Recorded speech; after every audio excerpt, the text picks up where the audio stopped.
Keluar Ki. Alhamdulillah. Ini kalau kita ambil kita laporannya. Oh iya. Orang yang terserah dia. Ini kalau kesalahan Kita minum.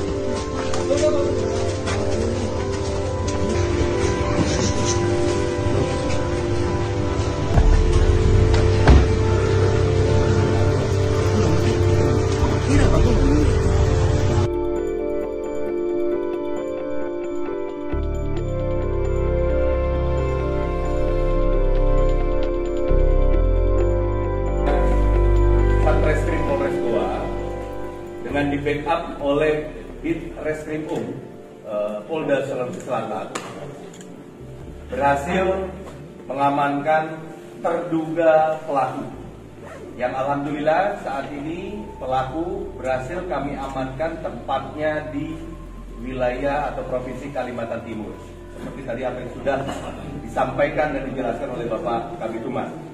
Kemudian terkait dengan saksi, saat ini dari Satreskrim Polres Goa telah melakukan pemeriksaan beberapa saksi sejumlah 4 orang saksi. Sampai saat ini untuk tersangka ke depan akan kami lakukan pemeriksaan secara insentif yang mana nantinya apakah ada keterlibatan dan sebagainya nanti akan terjawab di sana. Seperti itu untuk sementara.